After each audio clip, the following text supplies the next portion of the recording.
we've had pretty mild winds, I would say, and today was, one of the storm, I guess, blew over, or was coming in, but one of those Green Bay days where, yeah, it's a tough wind. So It was wild. I mean, you guys were kicking the ball and it was going this way and just kind of like died. yeah, I think we got one set going with the wind and then one set against it, and we had a good amount of time to kind of warm up, feel it out. Did the best we could with just trying to figure out where the wind was going, and like you said, sometimes the wind was gusting, sometimes it would stop. So just made it an interesting day for sure. Do you kind of don't even count how you did today with a win that's you're not going to see something crazy like that, or is it still? Yeah, I mean, maybe Greg can tell you better. I've played 1 year in the league. I don't think the wind in a stadium would be that strong. Typically, it'll come in, kind of bounce around, and it might swirl, might be a little more, side to side.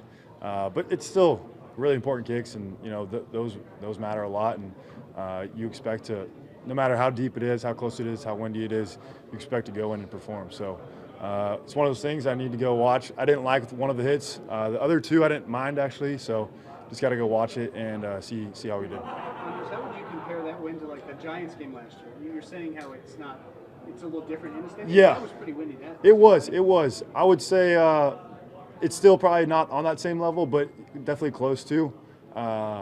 Yeah, I don't know the exact numbers and stuff.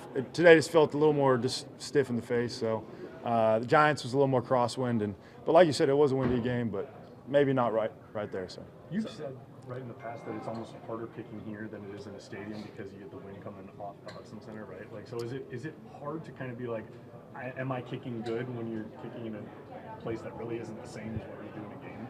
yeah, I think something I like is the practice field. It is a little more difficult to kick over there. I think because when you get in Lambeau, it's maybe not as windy, and the practice field it's very open, and so that wind coming off the bay or wherever it's coming from will come in, and sometimes it does bounce off. So I think where you guys stand on the side, it's kind of the opposite of what we feel in the field sometimes. So just kind of going out there early and figuring out where that wind's going is really important. How do you tune out the competition part of it, like the day-to-day horse race of it? Yeah, I think I've always been pretty good about just staying in my own lane, focused on myself and what I can do to get better. And it's great to have other people in the room too, and you can both can benefit from it. So it's something you got to embrace, enjoy, and yeah, I like staying in my own lane, so it works out good. Greg said he doesn't look at your kicks. Are you the same way when he's kicking? Are you just focusing on yourself, or are you watching him? Yeah, typically I just getting ready for my kick, so just locked in myself. What's it been like between you two behind the scenes? So obviously you're competing, but what's the relationship like behind the scenes? It's been great. No, it really has. Greg's an awesome guy, and he's kind of a little bit older, a step older. He's not maybe my older brother, but he's been in the league, and so he can kind of guide. He's got some good stories about the league too, so a lot of fun. And like I said, you get to learn from him, and he gets to learn from me. It's a good thing. I can imagine it's kind of a competition like this, one-on-one throughout all of camp, can feel kind of lonely for a guy in your position. But having a brother like Daniel, how much does that help? And do you talk with him during training camp? And what's that like through this? Yeah. I think we're both going through some pretty long days, so we don't have as much free time maybe to talk. But yeah, we get on the phone still and talk. And I think just because you're competing doesn't make it a lonely situation. I think we get along great. I think the entire room gets along great. So it's kind of one just group trying to get better each and every day, and just like we said, focus on ourselves when we get on the field. So have you gotten any feedback where the saddle might be at, like, as you go, or is it just going to be at the end?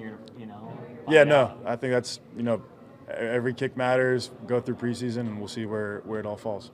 Do you pay attention to where your stats are throughout training camp, or are you just focused solely on your process? No, yeah, I'm definitely, I would say, more process driven. I think results take care of itself if you stick to your process, and so just kind of come in, see what I can do to get better that day, 1% better, stick to my routine, the things I do before practice, after practice, and then the next day we'll get up and do the same thing.